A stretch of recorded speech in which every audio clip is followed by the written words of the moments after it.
이게 좀, 네. 그 다음에 이제 흑연화란. F3C는 불완전함으로 분해해서 철과 흑연으로 된 것을 말한다.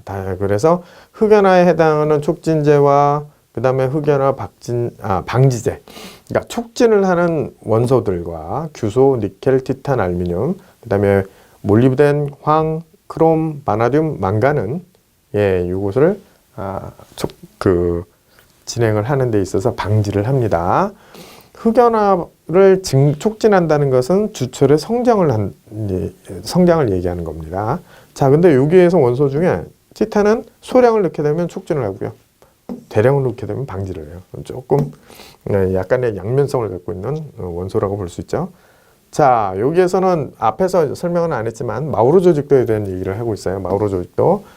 마우로 조직도, 그럼 이 그래프를 여러분들 생각하시면 되겠고, 탄소 규소의 관계입니다. 냉각수도에 따른 조직도를 얘기한다. 그래서 규소량입니다. 1번. 이겁니다. 알고 계시고. 주철의 종류 나오죠? 보통 주철. GC100에서 GC200. 보통 이제 여러분들이 요즘 많이 얘기를 하죠. 보통 이제 현장에서는 FC라고 얘기를 하죠. FC라고 했는데 이건 GS입니다. GS. 우리는 KS를 써야 하기 때문에 KS를 써야 하시기 때문에 이걸 써야 해요. 예.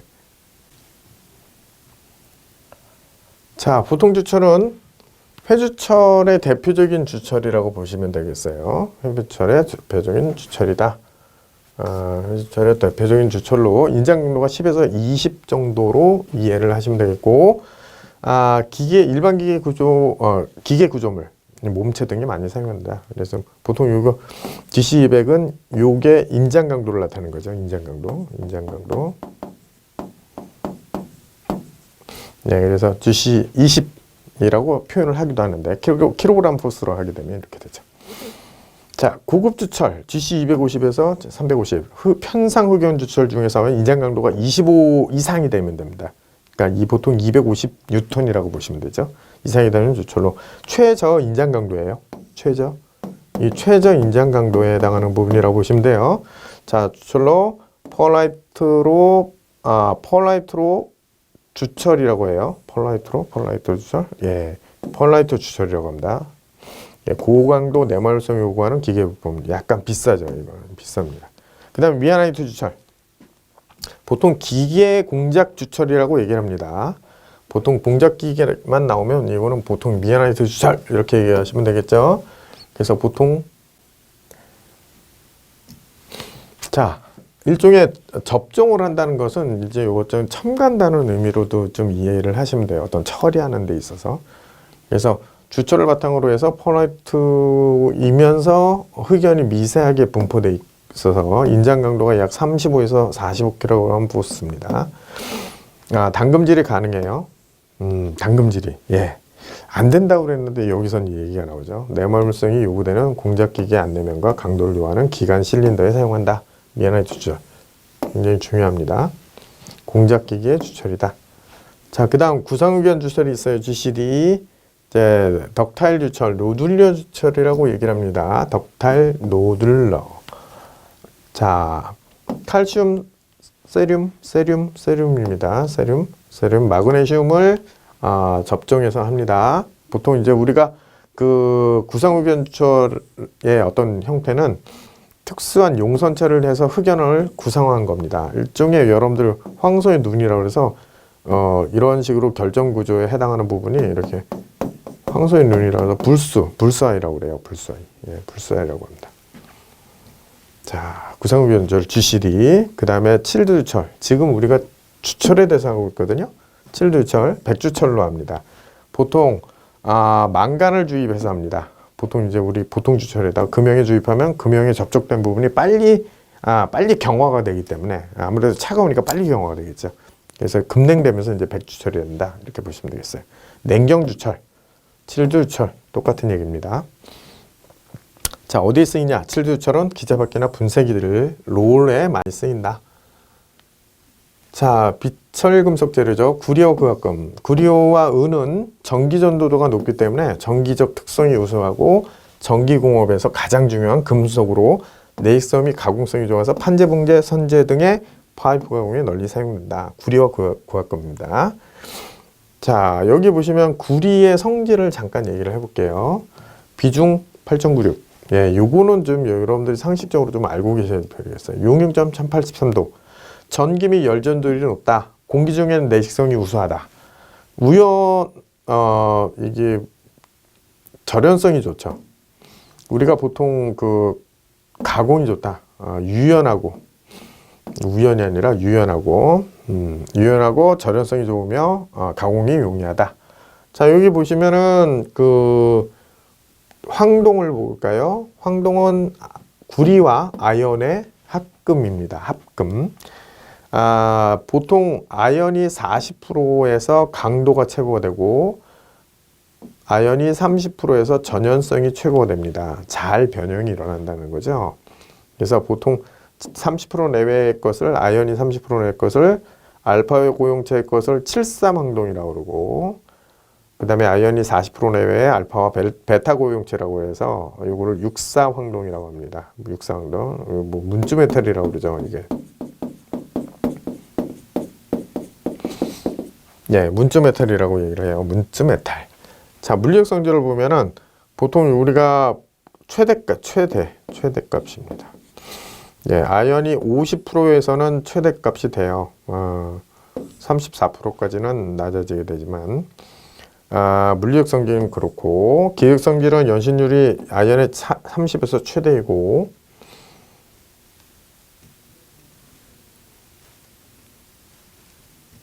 자, 인장 강도는 40%에서 최대 50%가 되면 취성이 커져서 일반적으로 인장 강도가 40 정도에서는 최대가 되지만 50% 이상 되면 취성이 커져서 구조용으로 적합치 않아요. 그래서 어느 정도까지만 활용을 한다.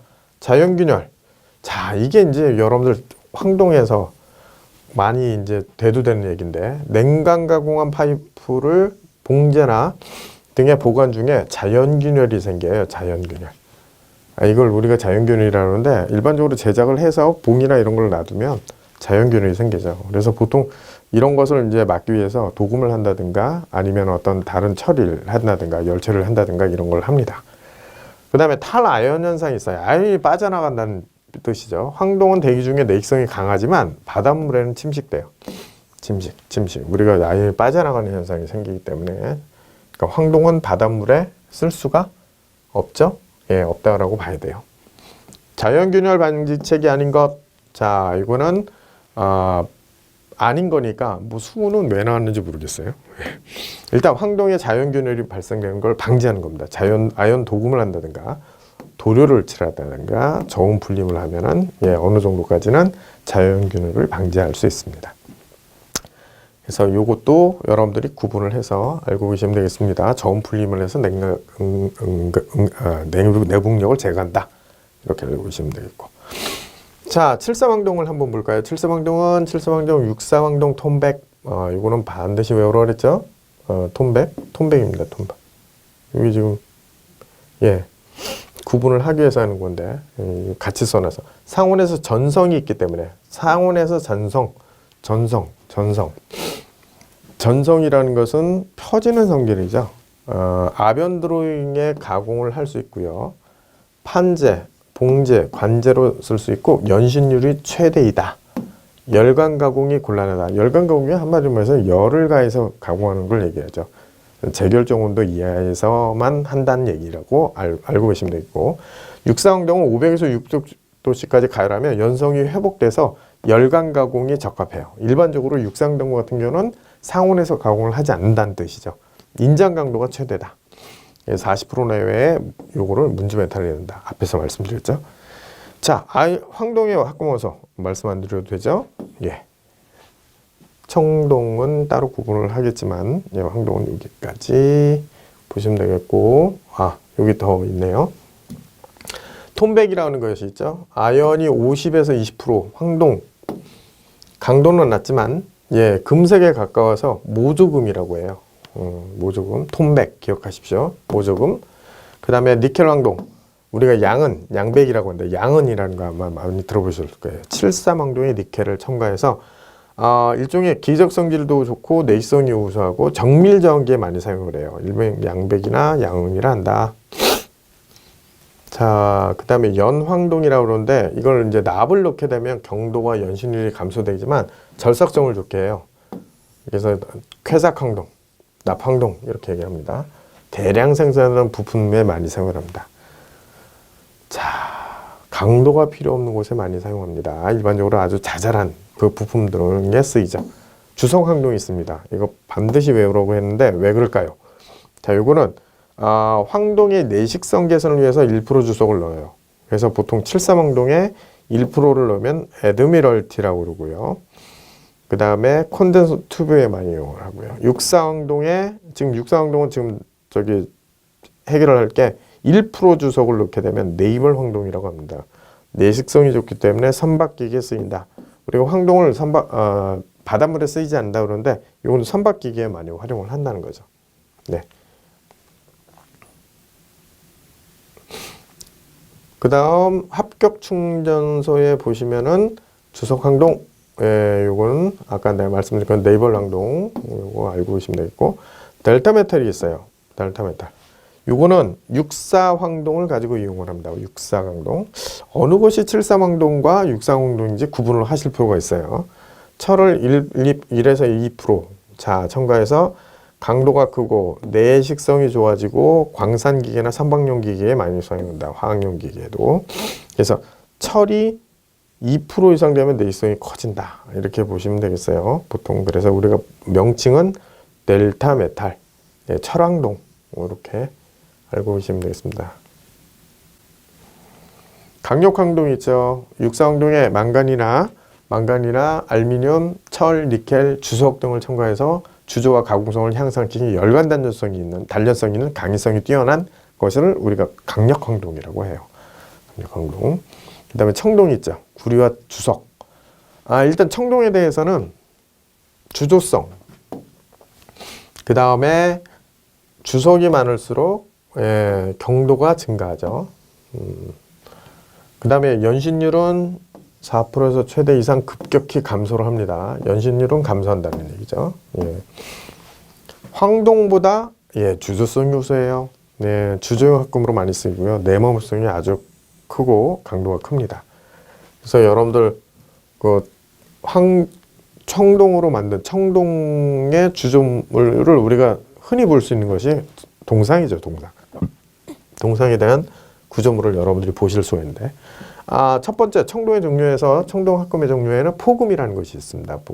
구리에 주석 아연을 첨가해서 보통 청동주물 BC라고 얘기하거든요. 대표적인 것이다. 보통 단조성, 유연성, 내수합성이 좋기 때문에 선박이 널리 사용이 됩니다. 기억하고 계시고요. 에드메랄트 포금, 그냥 포금. 인청동이 있어요. 자, 요것도 자주 나오는 편이고 많이 활용을 하는데, 청동의 탈산재로 미량의 인을 첨가해서 만든 합금이고요. 그래서 인청동이라고 합니다. 기어나 베어링에 많이 사용을 하고요. 보통 이제 우리가 판재나 봉제, 선재로 가공이 돼서 활용이 되는데 스프링 재료로 많이 사용한다. 냉각 가공을 하게 되면 그런 식으로 활용이 된다 이거죠. 그 다음에 베어링용 청동이 있어요. 청동 속에 약 납을 첨가한 것으로 보통 이제 우리가 켈밋이라고 그러죠. 켈밋이라고 그러고, 베릴륨 청동에 해당하는 부분이 있습니다. 청동의 인장 강도는 약 133 정도 된다. 베릴륨을 첨가한 거죠. 베릴륨 첨가. 종류만이라도 여러분들이 쭉 이해를 하고 계시면 돼요. 그래서 베릴륨 청동 같은 경우 뜨임 수치효성이 있기 때문에 내식성, 내열성, 내피성이 좋다. 피로성, 내피로성. 그 다음에 베어링 고급 스프링에 많이 사용한다. 그래서 여러분들이 그 청동에서도 황동과 청동에 대해서는 구분을 하실 게 어떤 것이 청동이고 어떤 것이 그 황동으로 만들어진 그 합금인지를 이해를 하시면 되겠습니다. 자, 그 다음 오일리스 베어링에 대한 부분 한번 얘기를 해볼까요? 오일리스 베어링, 구리 주석 흑연 분말을 가압성 이용해서 700에서 750도의 수소기류에서 소결해서 만든 소결합금이다. 이것도 마찬가지 분말 합금입니다. 분말 야근법으로 만들어지는 거죠. 그래서 보통 기름을 안에다 넣어주는데 거기서 이제 그 안에다 넣어서 오일리스 베어링을 아마 보신 적이 있을 거예요. 실제로 이렇게 원형 형태로 생겨서 여기가 점박이처럼 이렇게 돼 있죠. 점박이처럼. 사실은 여기에 이제 기름이 필요 없는 리스라는 형태는 이제 기름이 필요 없다 이거죠. 그래서 안에 내부적으로 깊숙이 들어가 있는 회전체나 이런 데에 들어가는 베어링의 통칭해서 우리가 그 오일리스 베어링이라고 합니다. 네. 반드시 외워야 됩니다. 오일리스 베어링. 자, 알루미늄 나옵니다. 알루미늄과 그합금. 자, 알루미늄은 보크사이트를 재련해서 사용을 합니다. 알고 계셔야죠. 비중, 유용점 2.7에 660도. 예. 주조가 쉽고 합금이 잘 돼요. 냉감 및 열감 가공이 아주 쉬워요. 대기 중에 내식력이 강해요. 또 열과 전기의 양도체입니다. 송전선으로 이용을 하고요. 판이나 선이나 박으로 분말 등의 형태로 많이 사용하죠. 가벼워서 자동차 공업에도 많이 씁니다. 우리가 지금 알루미늄 샤시 이렇게 부르는 통칭이 있죠. 그러니까 샤시 그러면 알루미늄 철로 만들진 않아요. 일반적으로 무겁기 때문에 엄청 차이가 되죠. 보통 이제 7.85, 7.85와 2.7, 예, 비교가 딱 안 되죠. 예, 3배 정도, 약 3배 정도의 차이가 나기 때문에 철이 그만큼 무거워서 일반적으로 알루미늄으로 활용되는 것들이 많죠. 알루미늄 압출, 보통 이제 압출로 많이 성형을 하거든요. 압출이라는 것은 여러분들이 치약을 짰을 때 치약이 나오는 형태가 우리가 보통 압출이라고 그러고, 예, 압출이라고 합니다. 그 반대로 이제 인발이라는 것이 있는데, 인발은 이제 앞에서 잡아당기는, 물론 다이를 통과하는 건 똑같습니다. 자, 일단 보면 400에서 500도에서 유동성이 작고 수축률이 크기 때문에 가스 흡수와 발산이 많아요. 그래서 일단 주조는 약간 곤란해요. 일반적으로 아변 압출을 많이 하기 때문에. 그래서 주조는 약간 곤란하기 때문에 보통 아변 압출을 많이 활용을 합니다. 압출을 많이 활용하죠. 그래서 일단 주조성을 좋게 하기 위해서 이런 형태로 많이 합금을 합니다. 대기 중에는 거의 침식이 안 돼요. 근데 이제 일반적으로 염산이나 황산, 무기산 등에는 약합니다. 바닷물에 심하게 침식되는 경우가 있죠. 보통 이제 해안가에 있는 그 아파트 등에서는 그냥 내보이는 알루미늄 샤시는 거의 침식이 된다고 보시면 돼요. 알루미늄 합금, 변태점은 없어도 특히 알루미늄 합금은 열처리에 따라서 기계적 성질이 많은 변화가 있어요. 그래서 강과는 달리 시효 경화나 석출 경화에 이용이 된다. 이걸 활용해서 많이 합금을 활용을 하죠. 자, 시효 경화. 시간의 경과에 따라서 경도와 강도가 증가하는 현상. 이것도 시효 경화를 이용하는 것들이 많습니다. 여기서도 이제 얘기가 될 거고, 아까 말씀드렸던 미아네트 주철 쪽에서도 이런 거를 이용해서 한다고 그랬고요. 다른 쪽에서도 이제 가공을 한 뒤에 이제 일종의 방치죠. 놔두면은 일정한 시간이 경과함에 따라서 점점 경도가 증가하는 현상을 우리가 경도와 강도가 증가하는 현상을 시효 경화라고 그러고, 인공 시효라는 것이 있는데, 담금질된 재료를 160도 정도의 온도에서 가려면 시효 경화가 촉진되는 것을 우리가 보통 인공 시효라고 합니다. 자연 시효, 대기 중에 진행되는 시효를 자연 시효를 한다. 일반적으로 자연 시효 형태로 하기도 하지만 일반적으로 이제 그 시간에 따른 형태라고 보실 수 있어요. 거기에 포함되어 간다고 볼 수 있죠. 주정 알루미늄 합금 중요합니다. 주조용. 자, 실루민, 알루미늄과 규소, 라우탈, 알루미늄과 구리와 규소, 와이합금, 알루미늄과 구리, 니켈, 마그네슘.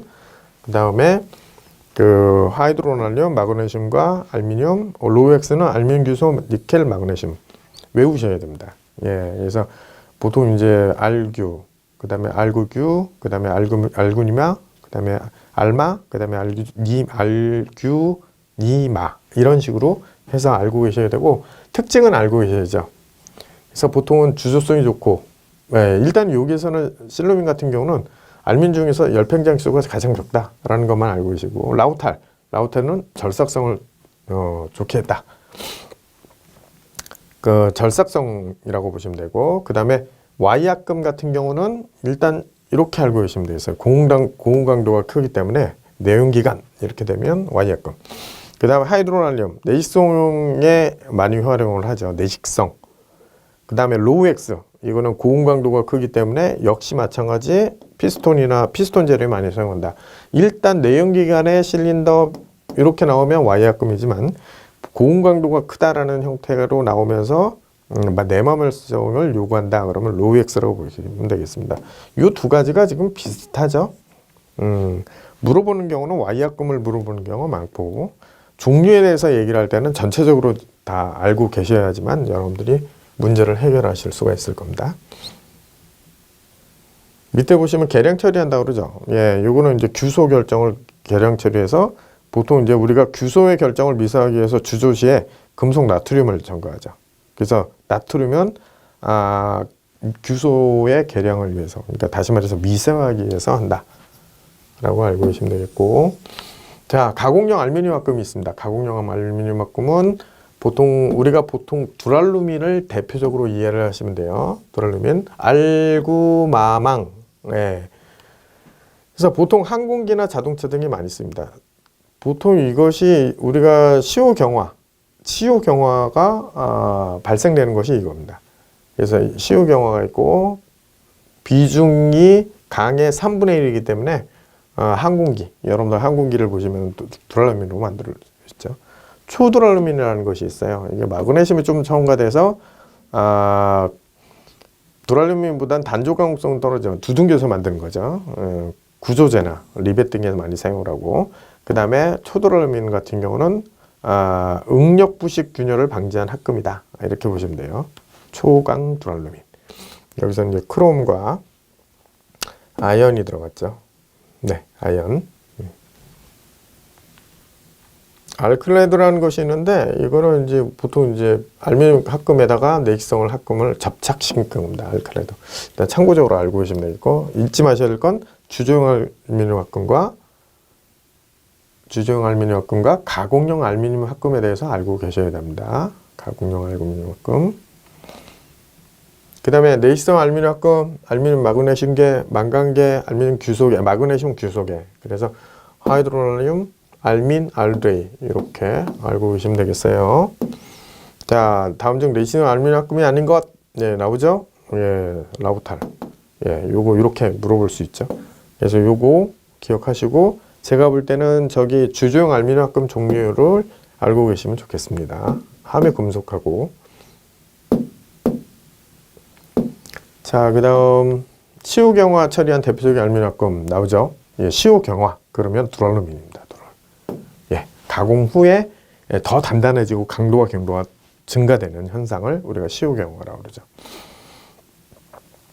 자, 마그네슘 보겠습니다. 마그네슘. 우리가 마그네슘 그러면 실용금속 중에 비중이 가장 작다고 나온다. 이렇게 얘기 나오면 마그네슘입니다. 사실은 나트륨이라는 금속이 비중은 작아요. 하지만 상용금속, 우리가 실제 실용금속 중에서는 마그네슘이 가장 작다는 표현을 하죠. 비중이 1.74입니다. 그리고 용융점이 650도예요. 뭔가 외우실 때는 그 방금 했던 알루미늄과 같이 알고 계시면 좋겠습니다. 이것도 마그네사이트를 원료로 해서 만들고 고온에서 발화하기 쉽기 때문에 여러분들이 프레쉬를 여러분들 모르실 수도 있겠지만 어쨌든 프레쉬 금속 분말 형태로 박으로 해가지고 순간적으로 전기 충격을 주면 하얀 불빛을 내죠. 그래서 프레쉬로 많이 활용을 하고 바닷물에 대단히 약합니다. 자, 니켈과 그 니켈 합금. 자, 니켈은 흰색 금속 상온에서 강자성체예요. 강자성체. 지난번에 강자성체와 상자성체 말씀드렸죠. 상자성체와 강자성체는, 강자성체는 일반적으로 그냥 자화가 일어나는 형태. 자석을 갖다 대고, 간단하게 말씀드리자면 자석을 갖다 대면 그 자화가 일어나서 자석을 떼더라도 그대로 자화가 되어 있는 형태. 그러니까 자석의 역할을 하게 되고, 상자성체라는 것은 자석이 붙어 있을 때는 실제 자석처럼 이용이 되다가 자석을 떼버리면 자화가 사라지는 것을 상자성체라고 그랬죠. 자, 여기 강자성체, 자성을 잇는다. 어디에서? 360도 이상. 그 다음에 재결정이 530도 이상으로 난다. 니켈은 530도입니다. 보통 이제 우리가 철은 450도입니다. 풀림은 800도 이상 한다. 열강강은 1000도에서 1200도에서 한다. 사실은 다 중요한 건 아니지만, 중요하다고 볼 수 있지만 다 외울 수는 없죠. 일단 특징적인 것만 알고 계시면 되겠고, 내식성이 크고 공기 500개에서 1000도씨에서 가열해도 열로 산화가 되지 않는다. 니켈은요. 질산에 약하면 염산, 황산에 침식된다. 니켈 합금을 보면은, 니켈 구리 합금을 보면 베네딕트라고 그래요. 베네딕트. 니켈을 15% 함유한 합금을 이용하는데 보통 이제 탄피로 이용하는 겁니다. 탄피.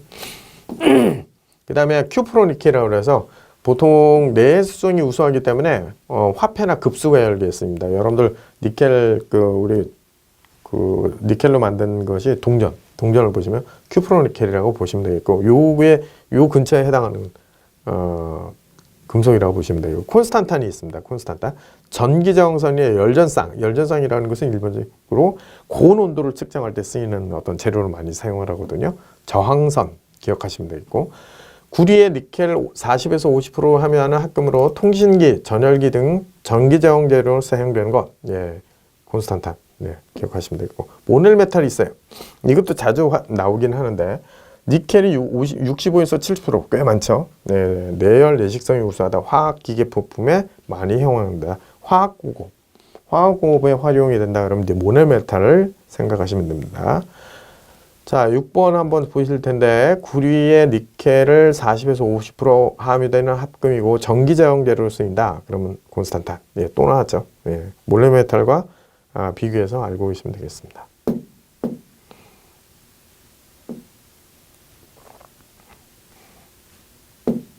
자, 니켈 철의 합금, 인바, 엘린바, 플래티나이트. 예, 아까 나왔었던 거죠.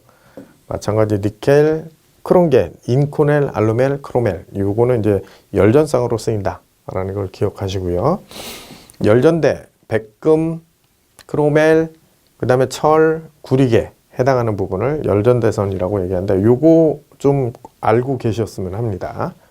예, 산업기사에서도 좀 나오는데, 자, 그 밖에 비철금속 재료가 있죠. 티탄은 4.5, 용융점은 1700도씨 정도. 내식성이 좋고, 여러분들이 뭐 티탄으로 만든 것들을 타이타늄이라고 그래요. 타이타늄 외워야 됩니다. 내열성도 좋고 500도씨에서는 스테인리스 강보다 좋다, 이렇게 얘기를 합니다.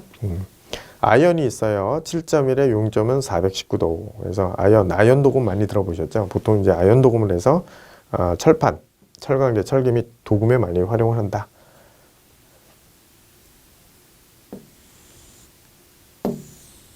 그 다음에 주석이 있어요. 자, 18도씨 이상에서는 백주석, 그 다음에 18도씨 이하에서는 회주석으로 변화되는 벤트점이 있다. 백주석. 보통 여러분들 기념품 가게에 가시면은 주석으로 만든 것들이 있거든요. 예, 어떤 모양, 동물의 모양이나 이런 것들을 만든 거. 그 다음에 납이 있어요. 납은 아시죠? 전성이 있고 크고 무거운 금속이며 공기 중에서는 거의 불식되지 않는다. 유독한 금속이나 수돗물로 안전한 피막으로 사용되며 수도관을 사용한다. 하지만 요즘은 사용하지 않죠. 예, 예전에 썼었죠. 그 다음에 질산 및 진한 연산에는 침식되나 다른 산에서는 저항성이 커서 내산성으로 많이 사용을 합니다. 방사선 차단 효과가 크다. 예, 일반적으로 방사선과에 보시면 그 차폐실에 해당하는 부분에 그 납판을 댔죠. 또 이제 그런 촬영을 하시는 분들을 이렇게 앞치마처럼 누르는 거에 보면은, 예, 납으로 누른 옷을 입고 있어요. 베어링용 합금, 화이트 메탈 기억하시고요. 베비메탈, 화이트 메탈은 주석 안티몬 아연 구리의 합금으로 저속 기간의 베어링용이다. 베비메탈은 일반적으로 우리가 영강 철동을 얇게 붙여서 사용하는 형태가 베비메탈입니다. 실제로 여러분들이 그런 형태를 보실 수 있어요. 베어링용 합금이요. 저용융점 합금. 저용융점 합금이라는 것은 주석보다 용융점이 낮은 걸 얘기해요. 주석을 우리가 기준해서 얘기를 하는데 보통 이제 그렇게 얘기를 합니다. 저용융점 합금. 231도보다 낮은 데서 녹는다는 거죠.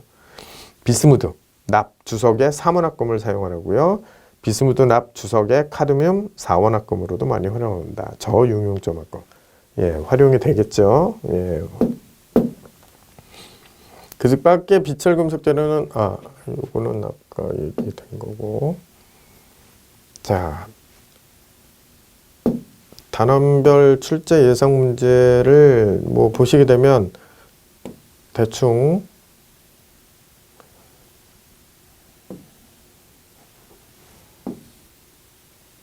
예, 뭐 대략 한번 보죠. 자, 재료의 물리적 성질로 볼 수 있는 거 그러면은 여기에서 2번에 해당하는 것은 물리적 성질. 우리가 보통 연성, 취성, 자성, 내모성 이렇게 얘기하는데 보통 물리적 성질에 해당하는 부분은 자성이라든가 어떤 내구적인 부분의 열전도라든가 비중을 이런 것들을 이제 우리가 물리적 성질이라고 그러죠. 자성에 해당하는 거죠. 경금속과 중금속을 구분하는 거 뭐예요? 비중이죠. 예, 비중. 예, 보통 4.5를 기준해서 4.5보다 큰 것은 우리가 중금속이라고 그러고 4.5를 비중을 기준해서 작은 비중을 경금속이라고 얘기를 합니다. 체심 입방격자 이거 알고 계셔야 합니다. 대략적으로 여러분들이 보셔야 되고 체심 입방격자, 면심 입방격자 구분할 것은 그거죠. 그 어느 것이 좀 더 체심은 이제 강도나 경도가 높다라고 알고 계시면 되겠고 그 다음에 금속과 재결정 온도의 관계를 올바로 설명한 거. 자, 여기 보시면은 재결정 온도라는 것을 요거는 좀 알고 있을 필요가 있어요. 네. 재결정 온도, 냉간 가공으로 소성 변형된 금속을 적당 온도로 가열하면 일그러진 결정 속에 결정이 생겨나서 확대되어 가공물의 전체가 변형 없는 본래 성질로 치환되는 형성을 우리가 재결정 온도. 재결정 온도는 재결정이 시작하는 온도를 얘기를 합니다. 예. 가열 시간이 길수록 낮아지고 가공로가 클수록 낮아지고 결정 문제가 크고 미세할수록 낮다. 요거 알고 계시면 되겠어요. 네, 요거에 대한 메커니즘을 여러분들이 이해를 하시면 되겠고, 여기서 바르게 설명한 것은 재결정 온도가 가열 시간이, 그러니까 우리가 보통 가공도가 클수록 재결정 온도는 낮아진다. 이렇게 보시면 되겠죠. 여기서 올바른 건 2번밖에 없죠. 나머지 반대로 설명이 됐죠. 자, 내 외부의 열처리 효과가 차이가 생기는 현상. 이게 질량 효과죠. 질량 효과. 예, 그래서 어떤 여러분들이 볼 수 있는 형태를 말텐자이트를 얻을 수 있는지의 척도라고 보시면 돼요. 말텐자이트. 균일한 말텐자이트가 나오느냐. 그래서 보통 이제 10편의 안쪽으로 들어갈수록 말텐자이트 얻는 정도가 다른 거를 우리가 보통 질량 효과를 한다. 그래서 기준은 어쨌든 900도씨 이상까지 올렸을 때 그런 현상을 이제 적용을 해서 우리가 구분을 합니다. 네, 나머지 여기 냉각제 처리 작업에 해당하는 담금질 작업, 네, 요거 한번 볼까요? 심냉 처리, 서브 제로 아까 말씀드렸죠? 예, 요거 구분해서 좀 알고 계셔야 합니다. 0도씨 이하에서 하는 거 심냉 처리를 한다. 자, 표준 고속동의 주성분, 네, 1841 아까 말씀드렸죠? 예, 내용 말씀 알고 계셔야 되고, 그 다음에 텅스텐, 크롬, 바나디움, 코발트 등의 원소를 함유하고 600도씨까지 경도를 유지하며 절사 속도는 같은 공구 수명에 비해서 탄소 공구보다 2배 정도 넘는 거. 고속도 공구와. 예, 고속도 공구이라고 볼 수 있어요. 9번에 4번. 그 다음에 주철에 대한 설명. 이거는 사실 여러분들이 보시기에 주철에 대한 부분은 알고 계셔야 될 거, 아주 대표적인 걸 알고 계시면 되겠고, 주소성이 우수하다. 얘는 주소 때문에 그렇죠. 유동성을 좋게 하기 때문에. 내모성이 우수하다. 예, 맞습니다. 강보다 탄소함유량이 적다. 탄소함유량은 많죠. 예, 보통 아까도 말씀드렸지만 강은 0.02에서 2.1까지. 이게 이제 강이라고 볼 수 있고요. 보통 주철에 해당하는 부분은 2.1에서 4.3 또는 6.6까지 우리가 얘기를 하죠. 세 자리까지는 외울 필요 없으시고 대략적으로 이렇게 한 자리까지만 알고 계시면 되겠습니다. 일단 여기에 틀렸죠.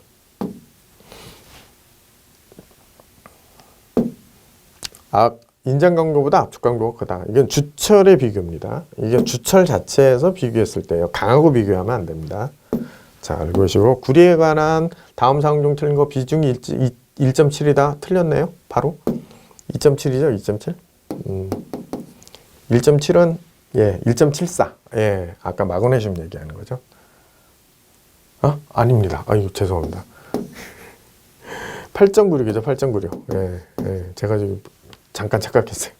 용융점 1083도. 비상성 내식성이 철강보다 우수하다. 전기미 열의 양도체이다. 예, 일단 요게 틀렸어요. 틀리긴. 예.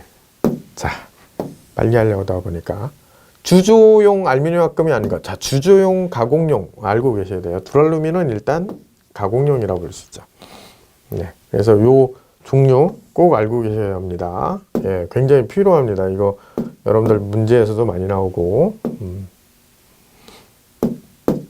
자, 니켈 합금 중 80%, 니켈 20%의 크롬이 합금된 열전대로 쓰인다. 열전대로 쓰인다 그러면 여기 지금 나오는 것처럼 열전쌍에서 쓰인다 그랬죠.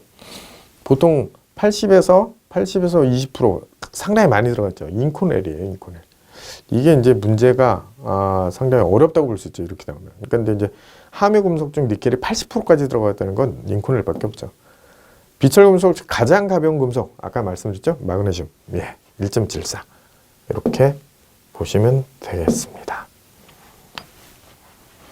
네, 지금까지 기계 재료에 대해서 말씀드렸습니다.